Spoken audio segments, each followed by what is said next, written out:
สวัสดีพี่น้องปองป่ายสุขูสุคนเด้อยินดีตอนรับเข้าสู่ซองเซเปเซแนลเด้อมื้อนี้เนาะมีนัดไปหาทีมงานของคอยเนาะว่าอยู่บ้านนั้นไปถ่ายทำเนาะให้เพิ่นถ่าอยู่บ้านพุ่นแหละกำลังสิแล่นไปเนาะก็ใกล้เติบจากนี้ไปหาทีมงานของคอยกะตกอยู่สมงป่ายเนาะแต่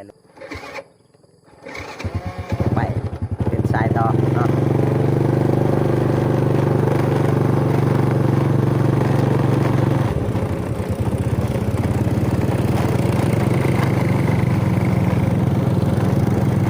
รถเขาแห้งกว่า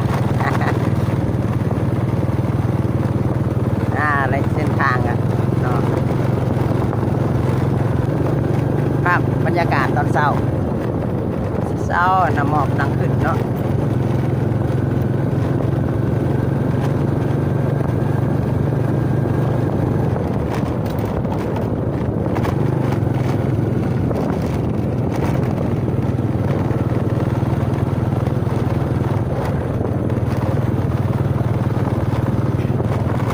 ยากจับเนาะโทรศัพท์มันบ่มีขากล้องจับยากเลยนึง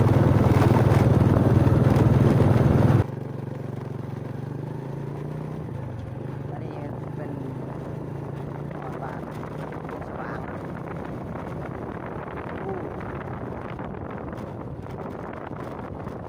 ซีเมนต์ภูนาผาดาง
ถึงสิถูกสร้างอายเด้อลา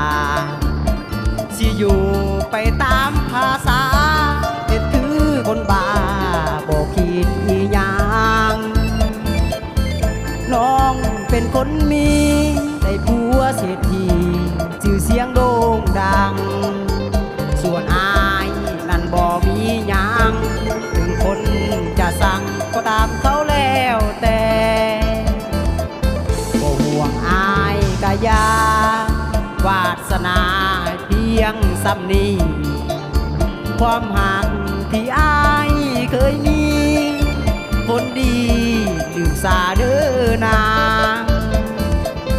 ให้เจ้าฮักเจ้าหอมกับผัวเจ้าผู้ห่วงสายทางส่วนอายลืมสาเด้อนางอดีตต่างๆถือเป็นความฝันที่อยู่ไปวันที่แล้วแจ่มจันทร์บ่ได้เป็นเมียอายน้องบิดถูกอายดีใจร้ายบ่อยากทำลายชีวิตของเจ้าอายนี่มันทุกข์ไปใส่กะยางอย่าเอามาเทียบเขาบรรยากาศเนาะยามเช้าๆเอาเดี๋ยวนี้เราอยู่ครึ่งทางเลยเนาะนี่เป็นบรรยากาศยามเช้าเนาะตามตรงหน้า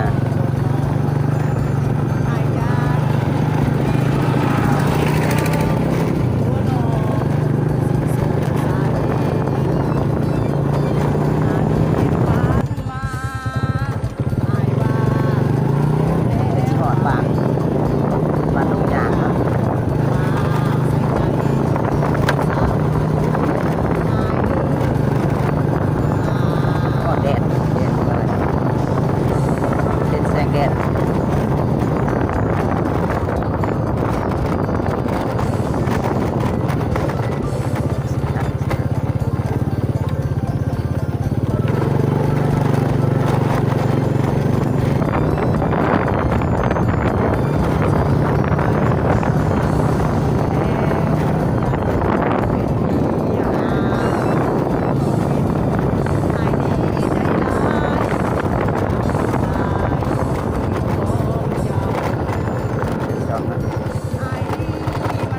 เนาะเลยแต่หลานซะตับสิแม่นที่แกไปใช่เมื่อบ้านก่อนเมื่อ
มันเป็นทางแหวกบ้านหนึ่ง2-3บาทเข้าไปหันเนาะนี่เอาไปทางนี้ก็ไกลกว่าแต่สิมอดทุกปออาหาร FC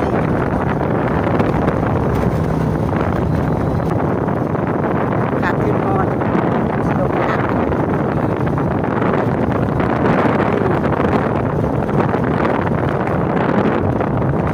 มีเงินเดือนนอนนาหา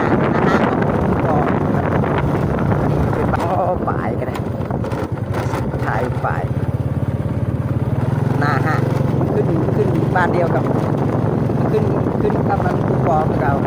ว่าเป็นสิบ้านนาหาพ่อเคยมาเป็นการเรียนการเก่า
เลยนะพี่น้อง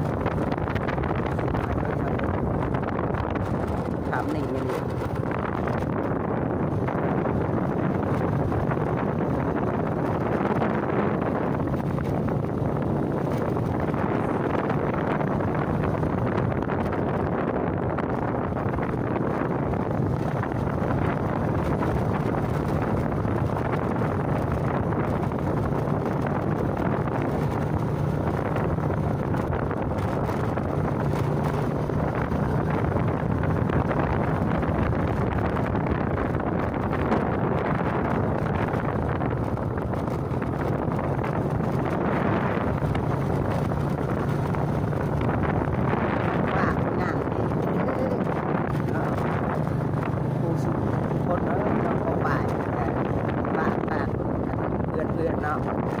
แล้วก็ขอบใจเนาะทางเพื่อนเนาะเข้าไปติดตามทางโซเซแนลเนาะเซแนลเนาะว่าใจหลายที่ว่าเข้าไปติดตาม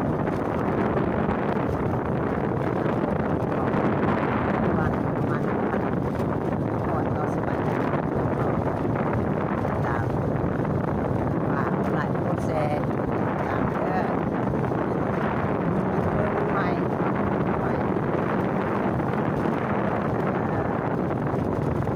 เพราะว่าเฮาสิได้หาทำการดำเนินชีวิตภาษาไทยเลยเพลงน้ำเนาะเพลงหลายเพลงอยู่เนาะแต่ว่ายังไม่ได้ไปอ่านแต่ยังไม่ได้ถ่ายทำได้เอาเชือเนาะ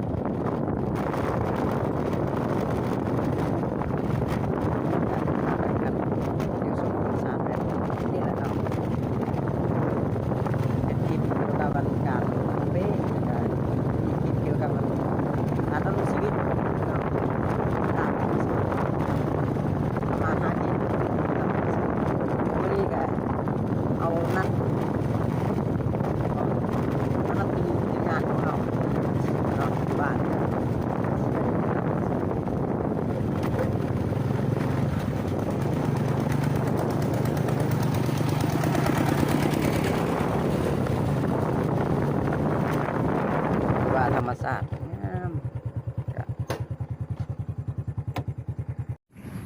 อะไรทุกคนเอามาฮอดบ้านน้ำคีบเนาะจากเขาออกจากจุดชุมกระแตบนาพะดังมาฮอดอันบ้านน้ำคีบเนาะทางแหวเส้นตอนนั้นมันไปเข้าไปเมืองวิลาอุลีเนาะอันนี้เขาวิลาในซีไปซีโพสเนาะทางสเปดสเปดเอนะไปซีโพสอันนี้มันทางเข้าจุดชุมกระแตบนาพะดาง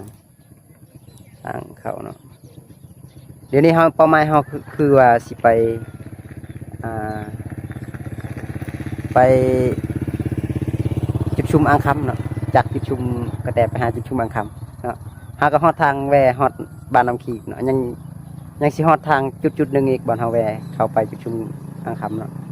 ไปหาทีมงานของเฮาสิ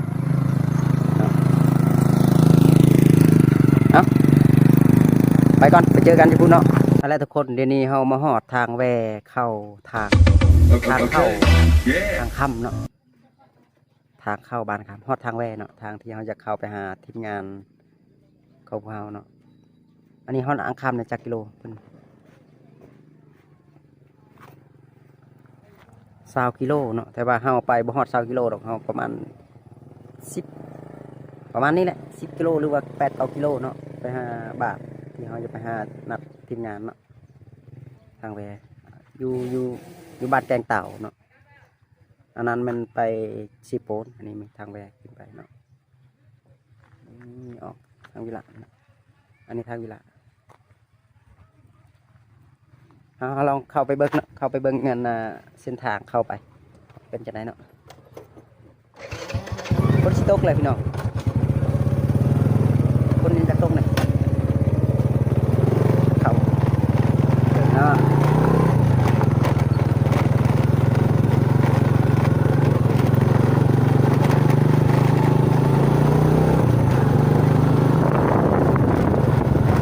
ทาง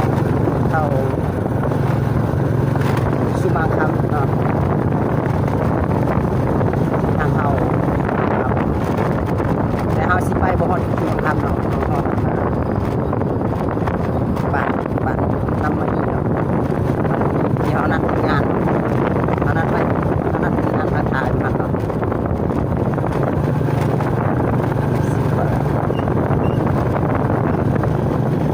อันนี้เป็นสายสีของ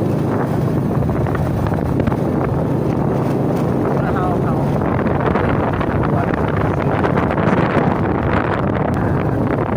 บ้านสุวรรณ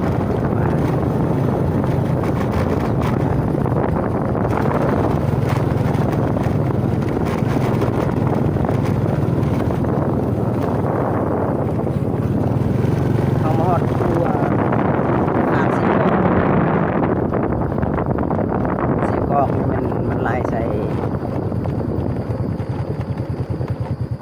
ออกใส่ซีโปนเลยนะเนาะซีบางเหี้ยงประมาณนึงดูว่าลายใส่ซีเนาะเฮาพาเบิ่งซีกอกก่อนเด้อขัวนะ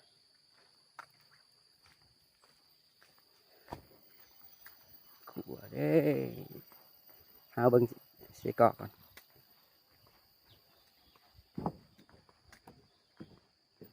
โอ้ไปทางน้ำนี่ไปบ่ได้เนาะน้ำเลิกอันนี้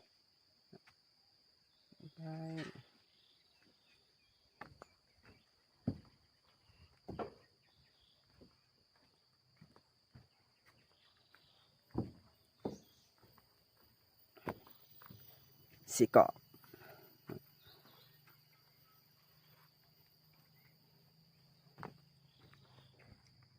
ถ้าเข้าไปเบิ่งเลิกๆนิดนึงเนาะทางเขาจุดชุมอังคำ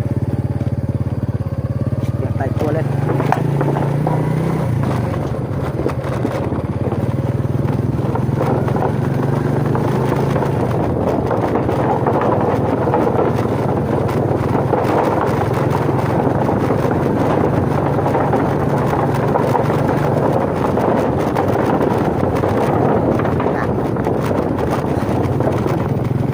บ้านส้มป่าเนาะ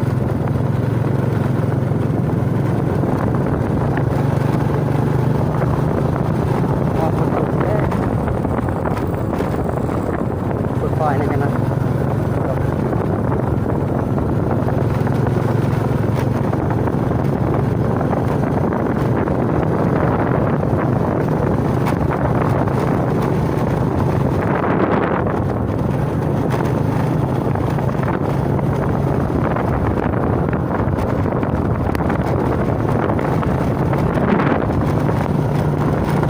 จากชุม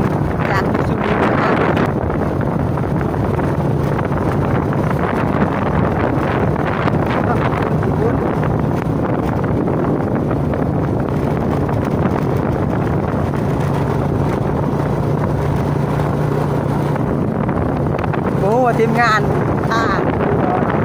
เยอะอยู่ทีมงานไปมาแล้วจัด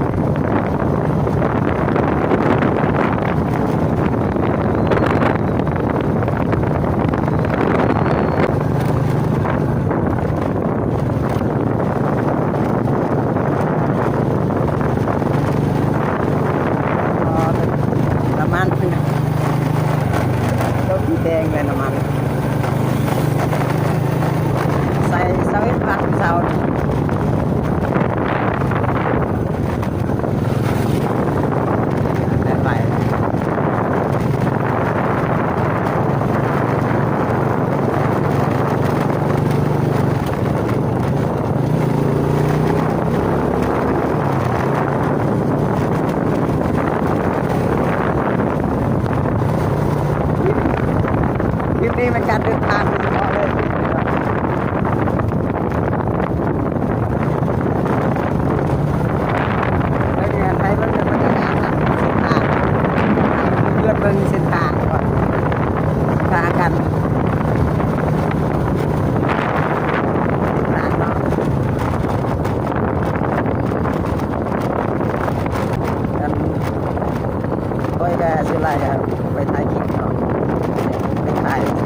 เบิ่งไปซะบางคนก็อยู่คนอื่นก็จะฮอดบ้านเบิ่งคลิปเนาะคลิปนี้เนาะหลายประเทศที่ไปอยู่งานบ่เนาะเพราะว่าอยู่เรียนเนาะบ้านคนพัฒนาอันนี้บ้านน้ำปลาเนาะบ้านเด้อขึ้นบ้านก่อนบ้านไปบ้านเดิมมันบ้านเขาจะมาบอกเอามาตั้งเดือนย้ายเดือนเอามาอยู่บ้านเดิมเขาจะเอากันมันหลายเลย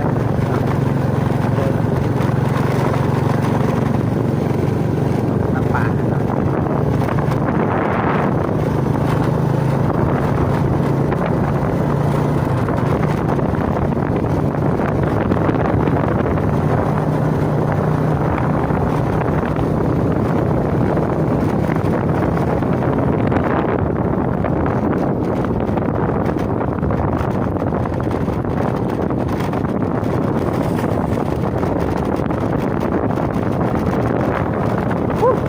ไปเนาะนั่นเนาะไปเดี๋ยววอดเนาะคือนี่นะแล้วก็ชิ้นหน้าจอมชิ้นจอมคู่มันคิดมาอันนี้ปันเองนะ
ไปเชลเลยใส่อุ้มไปเลยเมื่อนำเชลล์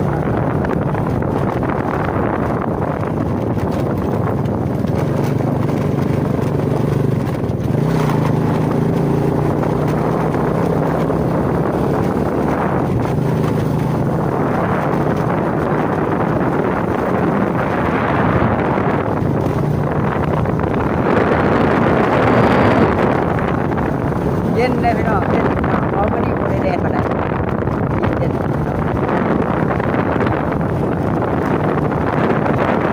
สามแล้วน้อยเจอทีมงานเก่าได้สวัสดีเมื่อใช้เมื่ออัศพรบ่มายังมาใช่นี่ประจำกลายเพื่อนนี่เขานาเกียรติกลายขอถ่ายคลิปก่อนเด้อมาสวัสดีมันชวนสวัสดีกองคนนี้ก่อนโอ้คืนบ้านชวนไปใช้เมื่อบ้านวะบ่ฮะมาวิละเอาไปเซ็นเอกสารนั่นเองหมดกันทีมันหมดเอง มือได้กลับโมโหยังมูอันนี้มันทีมงานเก่าเพิ่นนี่อ๋อเพิ่นชิมืออัดสปอร์ตแล้วได้นี่ชิมืออยู่โชคดีเมื่อวานไปเบิ่งเนี่ยเบิ่งช่อง YouTube เด้อมาเซ็น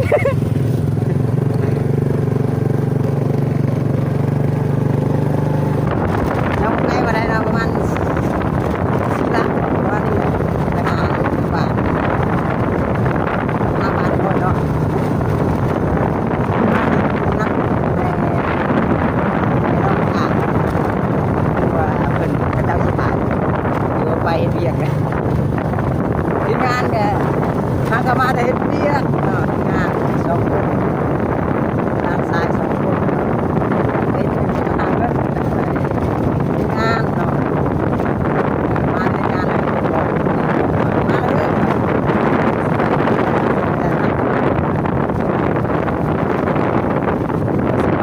ถ่ายช่วงนึงกันบ่ได้ถ่ายเพราะว่างานทำบ่ดีเลยงานทำบ่ดี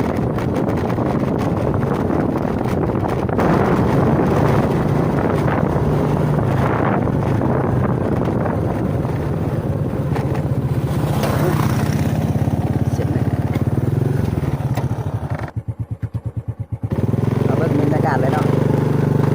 อันนี้มันฮอดบ้านน้ำจาโต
ไปเนาะ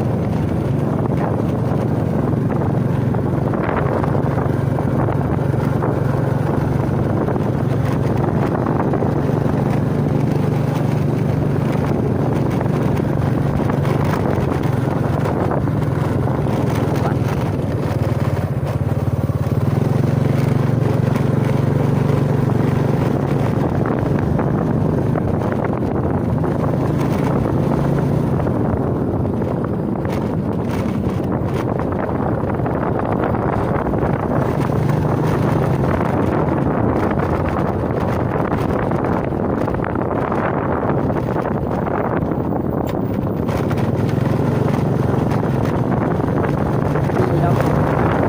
บ้านเนาะสุขศาลานี่เป็นสุขศาลาสร้างสมัยหมู่เนาะ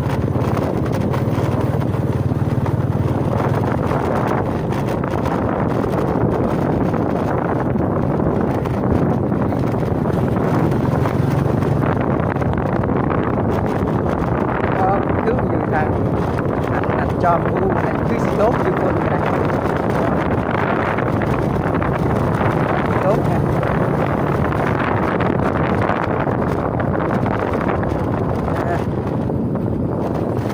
ดูด้วย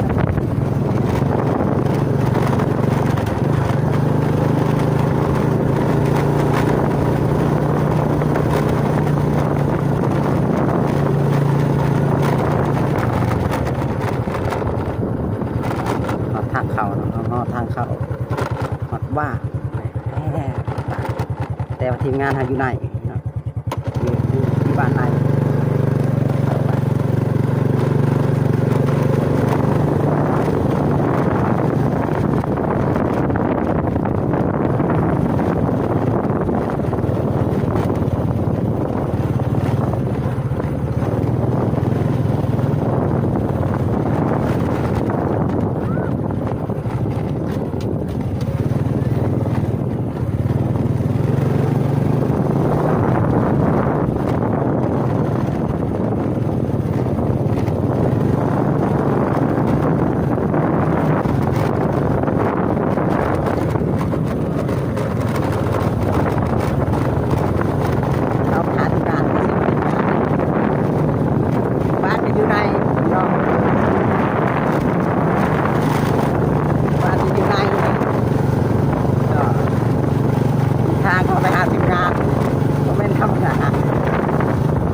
ว้ายชงก็บ่นุ่งอีกนี่ลูกไผบ่นุ่งชงนี่ฮะอ้าวยิ้มดิหัวดิใส่แควน่ะ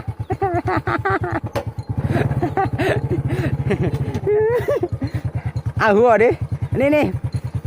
ขี้ให้มาพี่เอา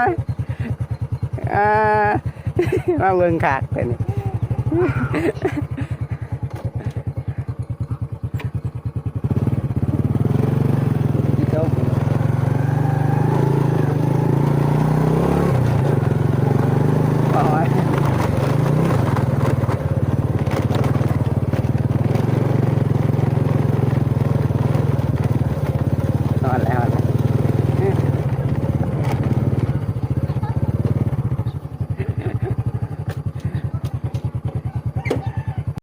อะไรทุกคนนี่มาฮอด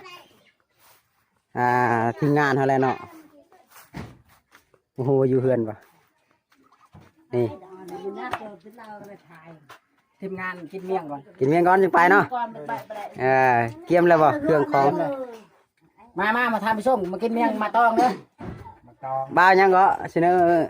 มูบ่าวสมเพชรเนาะบ่าวสมเพชรคนรอในตำนาน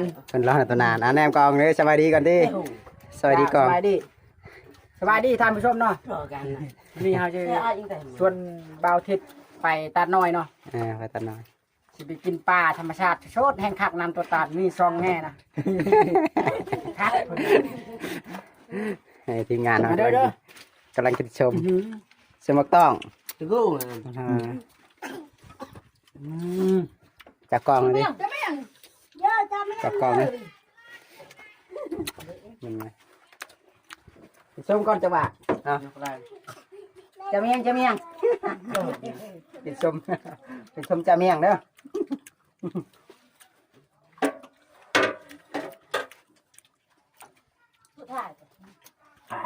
เสพหลาย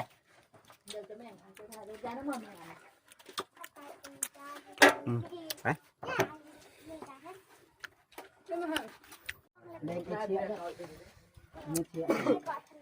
พี่น้องเนาะวันนี้ก็สิได้ปิดคลิปเนาะ